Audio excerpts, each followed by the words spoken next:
بسم الله الرحمن الرحيم الحمد لله والصلاة والسلام على رسول الله وعلى آله وصحبه أجمعين. السلام عليكم ورحمة الله تعالى وبركاته. And welcome to this very, very special interview with our favorite teacher, Ustath Nouman Ali Khan. Assalamu alaikum. Wa alaikum assalam wa rahmatullahi wa barakatuh. Jazakallah khair for joining us for this interview. Oh, my pleasure. And I really want to talk to you about how you plan to spend Ramadan, how you plan to prepare for Ramadan as well. Okay. So I'll start with the first question is, what's your definition of the purpose of Ramadan? What should we look out for and try to achieve in Ramadan? Well, to me personally, my thoughts on Ramadan are inspired by the only passage in the Quran that deals with the subject. A little past the middle of Surah Al-Baqarah, Allah talks about the function, the purpose of Ramadan. And what I find probably the most inspiring in that passage, first and foremost, is that Allah did not describe this month as a month of fasting, nor did He describe it as a month of prayer. First and foremost, He described it as a month in which the Quran itself was revealed. So, and then when He described the Quran, He described it in a way as though He was first introducing the Quran, as though it's never been introduced before, right? And this is a Madani surah, which means the Muslims have been receiving Quran through the Prophet ﷺ for over a decade now, well over a decade. And yet Allah says, هُدًى لِلنَّاسِ وَبَيِّنَاتٍ مِّنَ الْهُدَى وَالْفُرْقَانِ, as though it's like Allah is telling us what the Quran is for the first time. So what that teaches me, at least, and I hope other Muslims too, is that you have to renew your relationship with this book almost as though it's you never knew it before, and you have to come at it anew.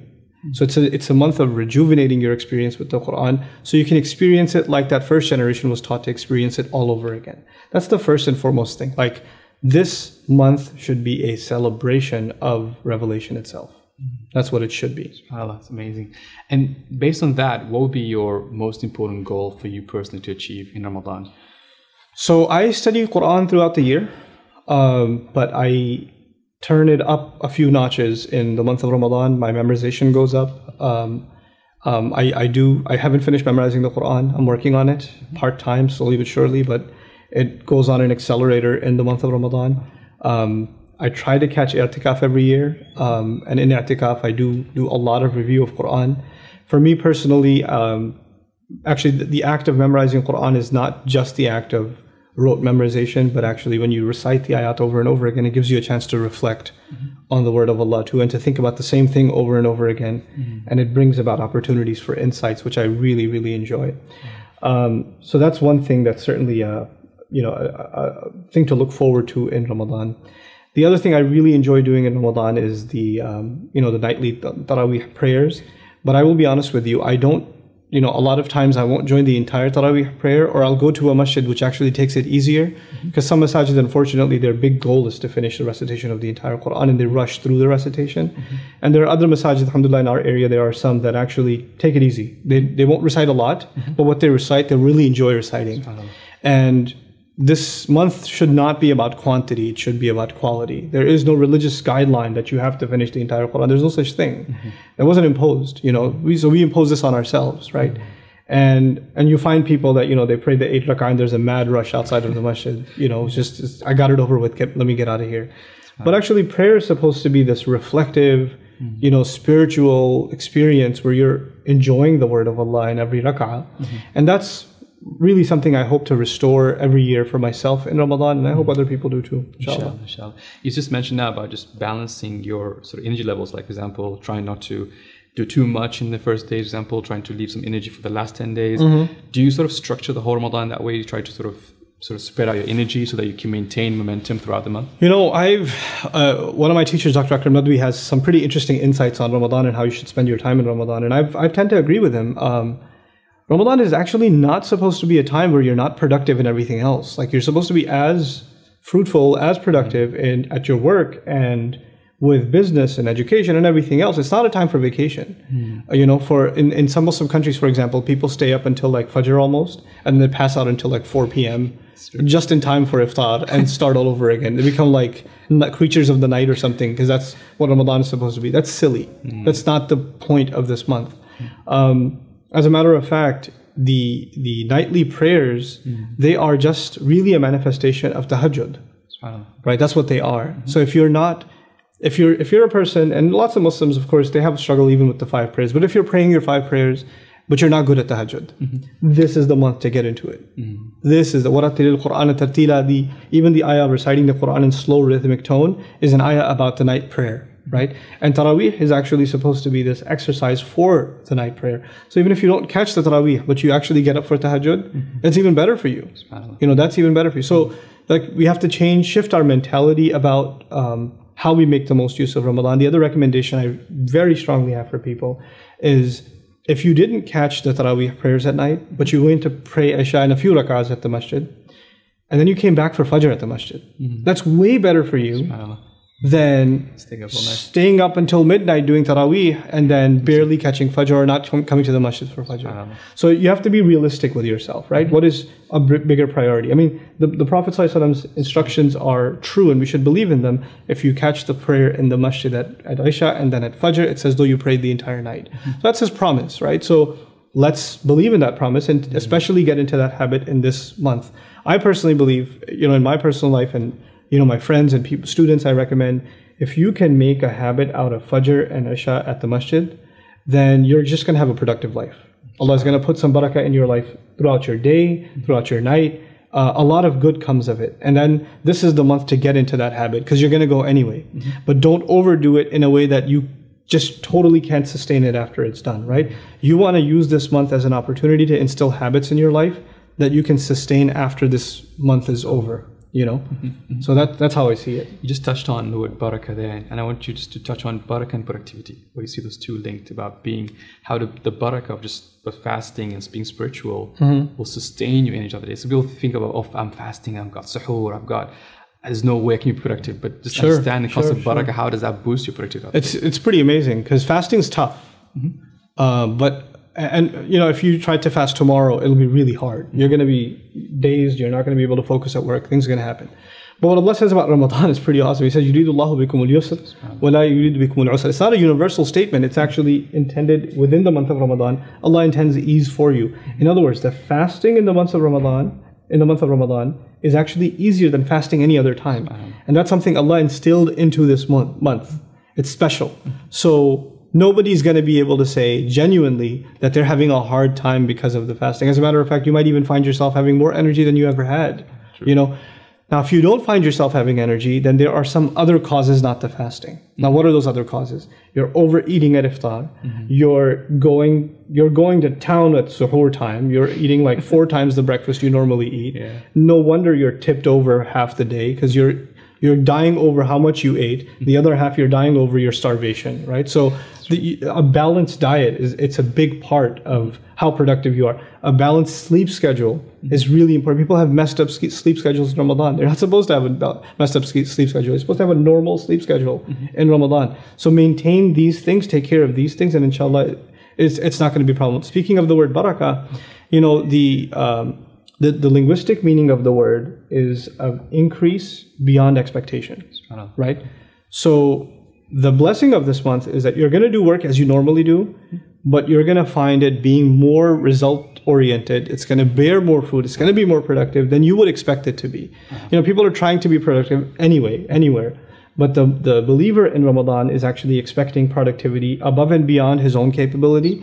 There's actually this divine intervention of layers and layers of productivity over and above your own capability that you enjoy the blessings of just because you're in this month. SubhanAllah. And people talk about, for example, difficulties of the fact that now in the summer, Ramadan's coming up in the summer, it's going to be hot during the day, the Isha will be very late, Fajr will be very early. How do you just, even psychologically, overcome that sort of mental difficulty, challenging, oh my God, I can't do it, or it's going to be very difficult, I'm going to be very busy. So what do you say to that? How do you overcome that challenge? Sometimes we tell ourselves things that we think are rational, but they're actually just an excuse. But the more you think about it, the more, so our thoughts, I'll put it this way, in cognitive psychology, there are your thoughts and there are your emotions and there's your behavior. There are 3 things: thoughts, emotions, and behavior, right? And they're almost like 3 rings that are superimposed on top of each other. So when you're thinking a certain way, prolonged periods of time, it actually starts validating your emotions. You don't feel like getting up because the thoughts have now validated your emotions. Your emotions have become inflated, right? And as a result, it's now deeply impacted your behavior. So when you want to reverse this, the first thing you and I have to reverse is our thought process. Allah made this easy. This is going to be easy. No matter what the temperature is outside, no matter how long the day is, no matter what I think is going to happen or not, I know as a matter of faith, this month is going to be easy. Now when that happens, your attitude starts changing. Once your thought changes, your attitude changes. And once your attitude changes, the behavior becomes easy. You know, but people, you know, often when they ask, give me some tip I can do to make the most of Ramadan, give me something I can practically do. A lot of times it's actually, the behavior part is the last part. It's the thought process behind our behavior that has to be adjusted first. And behavior is easy. That's just easy, you know.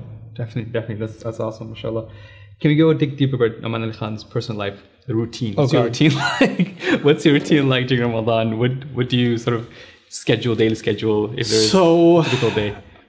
You know, a lot of people might know I'm a very public figure, and so Ramadan is probably the most private time I have. SubhanAllah. Okay. So a lot of the activities that I do for the community and public speaking, I cut all that out. I don't travel, I don't speak, I try not to do anything in Ramadan. Ramadan is more for myself.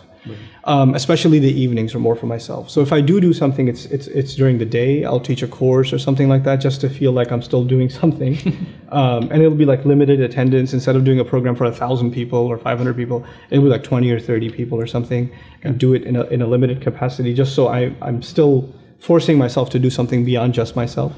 But I do think that Muslims should balance the scale should tip more towards what you want to do for yourself to become a better person, and instilling better habits in this month. And yes, if you have time to do other productive things for your community, be engaged, etc., that's great. But really, this is the month for self-improvement. Really, this is how we should look at it.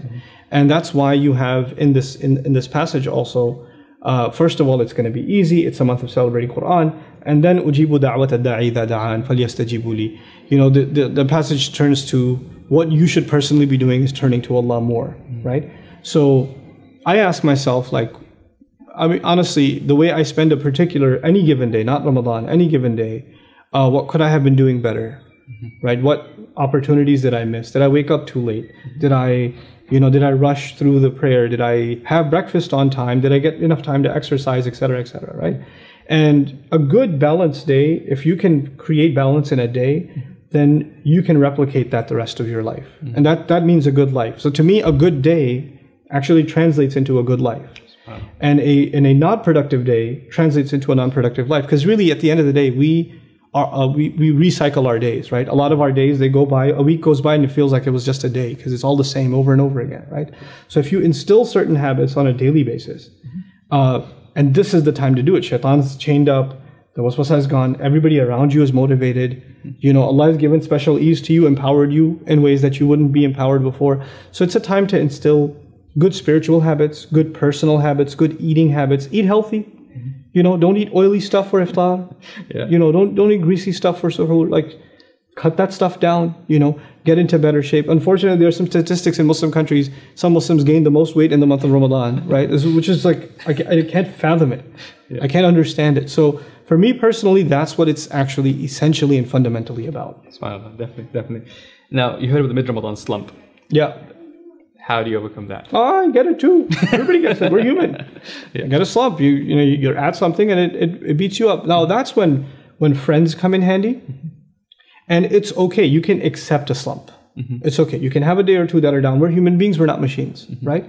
But the point is to pick yourself, recognize that it's a slump, and nobody's going to beat you up. You have to learn to beat yourself up. You have to learn to be tough on yourself and get back up on the horse. Okay? Instead of constantly waiting on somebody else to come and motivate. I feel unmotivated. Yes, you loser. You feel unmotivated. Why don't you call yourself a loser and become a winner again? Get up. You know, we have the capability to be tough on ourselves. We just don't do it, right? We've become, unfortunately, I feel like too many people are obsessed with the idea of the pursuit of happiness, right? Which just means, well, I mean, ask yourself that. What does it mean, the pursuit of happiness? If I just had a lunch and I feel like doing nothing, I'm happy. That's not a high pursuit. It's not like a goal in life. You know, I just played some video games. I feel kind of happy. Yeah. There should be higher pursuits in life, man. Have some grit. Have some toughness. You know? So people that don't aim higher than just happiness, they don't accomplish things in life. Happiness is actually, to me, a byproduct of actual productivity in life, you know? So you're looking for a transformation. And the other thing I'll say here is about the slump that's really important. People compare themselves to others. That guy goes to the masjid every day. This person is, mashallah, look at this person.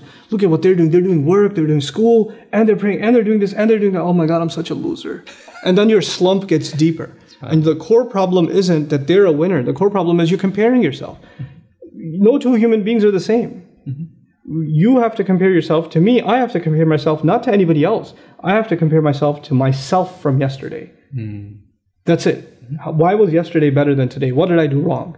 And you have to beat yourself at this game. That's what you have to do. There's a constant journey towards improvement of yourself. So if you can tell yourself, I did more today than I did yesterday. I'm doing better than I did yesterday.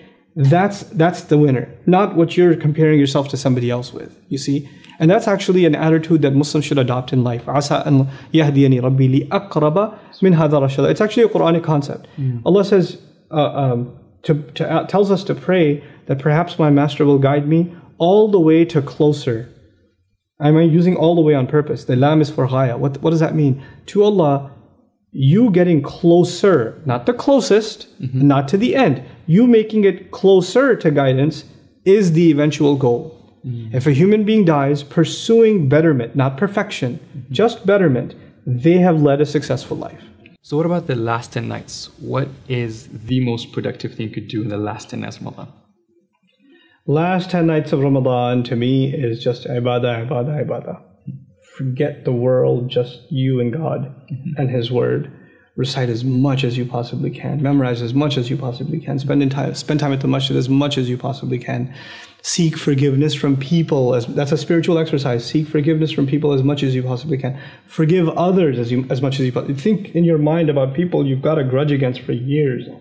Make a list, write it out, your hit list, and call those people and make amends with them. And think deeply about who you may have offended, realizing it or not realizing it, and make amends with them. This is the time to make the most of, just refining yourself is not just about being spiritual and praying more. It's also about fixing your relationships with other people, right? Especially with family. Start with family, work towards close circles, then work towards business affiliations, etc. There's a ripple, right? The people closest to you, all the way to the people furthest from you. And so, too often we talk about how we have to be productive in the community and we have to do political activism and social activism. That sounds great. I mean, I agree with it entirely, but that's out here. There's a lot of stuff that's messed up right here that you're not even looking at, You're not even, acknowledging your mom. You're not even being kinder to your dad. When's the last time you gave him a hug? Something simple like that, This is how last 10 nights is about, to me, it's about extra, reflection on oneself and where their gaps are in life and what they should be doing to improve them. Similarly with our non-Muslim neighbors, last 10 nights is a time for you to share this joy of Ramadan with them. Give them gifts. Give them, share food with them. Let them know if they ever have any questions, they're free to ask you or whatever, We should engage, and because, I say that, why specifically I mentioned non-Muslim neighbors? Because the ayah says, هُدًى لِلنَّاسِ وَبَيِّنَاتٍ مِنَ الْهُدَى وَالْفُرْقَانِ. Didn't say هُدًى لِلْمُتَّقِينَ, هُدًى لِلْمُؤْمِنِينَ. That's in the beginning. When he said Ramadan, he said هُدًى لِلنَّاسِ. So this is a time to maybe even share the blessings of this guidance with other people directly and indirectly. Just the fact that, Muslims are going to be in the presence of other non-Muslims, just their presence might have an impact. They might just say, wait, these people aren't as crazy as I thought they were, But what are you guys doing? Just that. And then you could fulfill هُدًى لِلنَّاسِ وَبَيِّنَاتٍ مِنَ الْهُدَى وَالْفُرْقَانِ, So that's what the last 10 nights are about, just kicking it in high gear and ending on a high note. Inshallah. Alhamdulillah. Awesome. And what's the biggest positive change any particular Ramadan has brought to your life from the previous Ramadans? Oh man, Ramadan's changed my life entirely. The biggest Ramadan, I would say I was 18 years old. I was in Queens, and they had Taraweeh, but they had somebody come in who would, after the Taraweeh, they would actually translate everything that was recited, ayah by ayah, right? And they would pray 4, and then he would translate the 4 and explain them briefly. That would take about 45 minutes. Then they'd pray 4, and he'd go like that, and they'd go until 12:31 in the morning, right? And he would translate in such a flow, because he didn't have a translation in front of him. He was just translating off the cuff, right? Wow.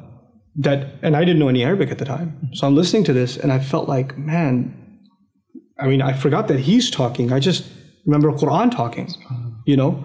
And for the first time, I felt like Quran is a conversation between God and humanity. I felt, because when you're reading a book, it's a book. But when you're hearing it, it's a conversation. And originally the Quran was what? It was heard, right? So I was so mesmerized by the Quran as a conversation. I said, I need to learn what you just did at the end of that month. And he said, why don't you just learn Arabic? I was like, okay. And then I started learning Arabic, and here we are. So it started in Ramadan, you know. SubhanAllah. SubhanAllah. And the final question is about, so you had a great month, inshallah. You know, you've gone through these changes, you've done all the spiritual upliftment, and then Ramadan ends, and then sort of that, you're going through that again, that slump again after Ramadan. How do you overcome them? How do you stay consistent after Ramadan? The questions that we always get. To me, there is no such thing as a slump after Ramadan. Ramadan is this high. You should ride that wave, dude. Just ride it out. Set goals in Ramadan that you don't finish in Ramadan. SubhanAllah. Awesome. Set goals that'll take another month to finish, another 2 months to finish. Like for me, memorization goals, right? I memorize some things in Ramadan, but I actually set a goal. Okay, I'm going to do these surahs. But I know they're not going to be done in Ramadan. And so it's not going to stop. You see what I'm saying? Awesome. The same way, like, sleeping habits, like I keep emphasizing. To me, actually, a person's life can completely transform based on how they use their time and how they sleep. True. Right? If they could fix their sleep schedule, they can fix a lot about their life. You know? And that's why inna salata kanat ala al-mu'minina kitaban mawquta is important. Like, pray Isha and go to sleep. Don't have a late night. It's okay. Don't watch stuff. You're gonna wake up groggy. You know, your mind's gonna be busy even when you're sleeping. You're gonna wake up exhausted. The sleep won't mean anything. You're not gonna be productive this way. So the prayer schedule in Islam, it actually teaches you a pretty productive lifestyle, right? So that's what I would emphasize more than anything else. And if one can keep that up after Ramadan, the best way to keep up motivation, in my experience at least, has been being around people that are highly motivated, or people that are that keep you from going into a slump and you keep them from going into a slump, so you kind of become each other's sparring buddies. You know, so you keep the guard up, and inshallah ta'ala that will be a good way to ride that wave and take it into what it's supposed to be. By the way, this is my concluding comment. So Ramadan is 30 days. The Quran says that fasting used to be less days than this. But because the Quran came down as a commemoration of this month, this revelation, which came down in one night, inna anzalnahu fi laylatil qadr, one night. So you should celebrate one night. Fast one night, the night that it came down, Laylatul Qadr. But this revelation is so powerful that Allah gave us 30 days, which is supposed to be harder than one night. But He says He wants ease for you. So first, I'll give you more, but I'll make it easy for you. Now, what is this? What is this 30 days supposed to be? I'll tell you what it's supposed to be. You know, if somebody joins the military, or somebody joins the police academy, or the fire department or something, they have training, right? And that training is rigorous. It's a month, 2 months, 3 months, whatever it is. And then they graduate. And then there's a graduation ceremony. And then they hit the real world. Right? Then they are actually going to face a real fire, not a mock fire. Then they're going to be on the battlefield, not a mock battlefield, like a virtual battlefield. You see what I'm saying? Then they're going to have to use their gun, maybe in a real crime situation, not at a gun firing range. You see what I'm saying? Now, Ramadan is actually divine training. I'll take shaitan out of the picture. I'll train you on how to navigate your life with guidance. And as soon as that month is done, now let me throw you into what? Real world. Now your real test begins. You see what I'm saying? So this is actually training to propel you for life. Your test didn't get over. Like the attitude that now we're on a break is like saying, the guy who just did all his training, finally it's over. No. Now you start work. Now the work began. This is a mental shift, right? We have to face our true self. We have to face the shaitan who's going to be a qareen, who's constantly there making whispers. Now you're ready to face him because you're empowered with revelation. You're empowered with the word of Allah. SubhanAllah, SubhanAllah. So the man, you could stay for a long time. Jazakallah khair. Really appreciate your time. You got it. Jazakallah khair. And thank you for watching this video. I hope you enjoyed it. And for more from Ustath Nouman, please visit Bain.tv or download the Bain podcast from iTunes. Inshallah, you learn a lot from it. Especially you can learn a lot from the Quranic Arabic and some tafsir through his program. Jazakallah khair, Ustath Nouman. Barakallahu feek. Inshallah. Let's have a productive Ramadan. Inshallah.